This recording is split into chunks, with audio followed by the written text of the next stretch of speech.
Good afternoon everyone. तो आज हम बात करेंगे what is the anti defection law.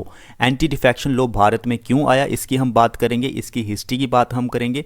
देखिए, सबसे पहले हम बात करते हैं 1975 और 1977 के पीरियड की। ये जो पीरियड था इमरजेंसी का पीरियड था, जब इंदिरा गांधी जी की सरकार थी। उन्होंने बहुत सारी सिविल लिबर्टीज़ को सस्पेंड किया था, उनके जो पॉलिटिकल ओपोनेंट्स थे उनको उन्होंने अरेस्ट करवाया था।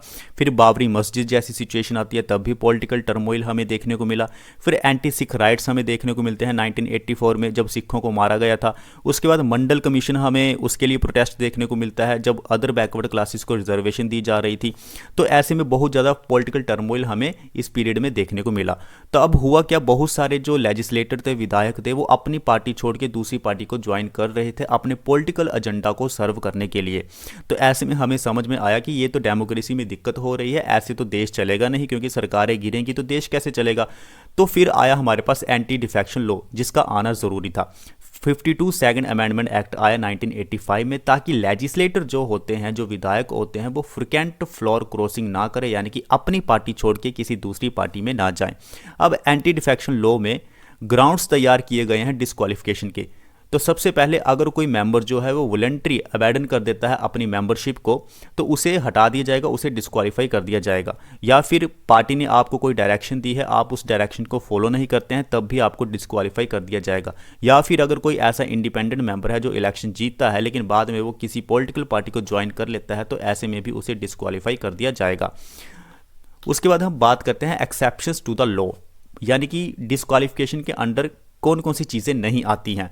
तो सबसे पहले वो मेंबर्स, उन्हें डिस्क्वालीफाई नहीं किया जाएगा जैसे कि पार्टी मर्ज हो जाती है, बहुत सारे उसमें जो मेंबर्स होते हैं शामिल होते हैं और पार्टी किसी दूसरी पार्टी में मर्ज हो जाती है, तो ऐसे में जो मेंबर्स होंगे उनको डिस्क्वालीफाई नहीं किया जाएगा। No disqualification for those who do not accept the merger, उन्हें भी डिस्क्वालीफाई नहीं किया जाएगा जो पार्टी का मर्जर एक्सेप्ट नहीं करते हैं और एक सेपरेट ग्रुप की तरह काम करते हैं, तो ऐसे में उन्हें भी डिस्क्वालीफाई नहीं किया जाएगा। या फिर कोई ओरिजिनल पार्टी है और ओरिजिनल पार्टी जो है वो टूट गई है और उन्होंने किसी दूसरी पार्टी को ज्वाइन कर लिया है, तो ऐसे में भी डिस्क्वालीफाई उन्हें नहीं किया जाएगा। तो ये एक्सेप्शन दिए गए हैं एंटी डिफेक्शन लॉ में। उसके बाद हम बात करते हैं इश्यूज विद द लॉ, यानी कि क्या क्या समस्याएं हैं अभी भी एंटी डिफेक्शन लॉ में। तो सबसे पहले अंडरमाइंस डेमोक्रेसी। देखिए, डेमोक्रेसी जो है, लोकतंत्र है, वो हमें कहीं ना कहीं डूबता हुआ नजर आता है एंटी डिफेक्शन लॉ में। कैसे? देखिए, रेस्ट्रिक्ट लेजिस्लेटर फ्रीडम। लेजिस्लेटर यानी कि विधायक की जो फ्रीडम होती है वो नहीं रहती है, क्योंकि उसे अपनी पार्टी के हिसाब से चलना होता है और पार्टी को ही फेवर करना होता है, जबकि उसे वोटर को फेवर करना होता है। उसे वोट मिला है तब जाके उसे इलेक्ट किया है, लेकिन वो पार्टी के लिए काम करता है। तो कहीं ना कहीं लोकतंत्र इसमें हमें दिखाई नहीं देता है। उसके बाद हमारे पास आता है no clear time frame, lacks a clear and timely mechanism for deciding defection laws. तो डिफेक्शन के जो केसेस होते हैं वो चलते रहते हैं, उसमें क्लैरिटी नहीं है, कोई टाइमली मैकेनिज्म नहीं है, तो ये सब प्रॉब्लम्स ही इस एंटी डिफेक्शन लॉ में हमें देखने को मिलती है। उसके बाद हम बात करते हैं allows defection. 2/3 of members defecting face no penalty encouraging unethical mergers and splits. तो 2/3 जो मेंबर्स होते हैं वो निकल जाते हैं, तो ये एक तरह से अनइथिकल मर्जर होता है, स्प्लिट हो जाता है। ये भी कहीं ना कहीं डेमोक्रेसी के लिए अच्छा नहीं है। Does not address the root cause. जो रूट कोस होता है, रूट कोस क्या है इसमें? देखो, जो मेंबर्स होते हैं वो अपनी पार्टी को छोड़ के क्यों जाते हैं, सबसे पहले तो ये हमें समझना होगा।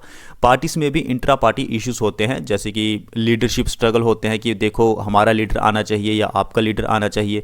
या फिर बहुत सारे आइडियोलॉजिकल डिफरेंसेस भी होते हैं, किसी की विचारधारा अलग होती है तो किसी की विचारधारा अलग होती है। करप्शन बहुत ज़्यादा होता है, इलेक्टोरल माल प्रैक्टिस होते हैं। तो ये सब चीज़ें जो रूट कोसेस हैं उसको एड्रेस नहीं किया जा रहा है, जबकि हम कुछ और काम कर रहे हैं, हमें इंट्रा पार्टी इश्यूज को सॉल्व करना है। तो ये सब कमियां हमें एंटी डिफेक्शन लॉ में देखने को मिलती है। लेकिन कुछ लोग ऐसे भी हैं जो एंटी डिफेक्शन लॉ के फेवर में बोलते हैं, जैसे कि addressing the procedural issues, shift adjudication power to and the independent body like the election commission. Election commission ऐसे जितने भी डिस्प्यूट होते हैं उनको सेटल करता है, तो जो एजुडिकेशन पावर है, जो अथॉरिटी है, वो इलेक्शन कमीशन के पास है। फिर set strict time frames for deciding the defection cases. तो एक स्ट्रिक्ट टाइम फ्रेम भी है ताकि डिफेक्शन केसेस को वो डिसाइड किया जा सके। Allow the direct appeals to the higher courts, आप हायर कोर्ट्स में भी अपील कर सकते हैं। तो ये कुछ अच्छी चीज़ें हैं एंटी डिफेक्शन लॉ में। जो एंटी डिफेक्शन लॉ के फेवर में बोलते हैं। While the anti defection law AIIMS for stability challenges like restricting freedom procedure issues call for reform. Anti defection law ठीक है क्योंकि हमारा पर्पस इसमें ये था कि पार्टीज जो है, जो मेंबर्स है, वो छोड़ देते हैं अपनी पार्टी को, फिर दूसरी पार्टी को ज्वाइन कर लेते हैं, जिसकी वजह से करप्शन होता है, डेमोक्रेसी खतरे में होती है, लोगों का अपना जो लोगों को सर्व करना है लोगों को ढंग से सर्व नहीं कर पाते हैं।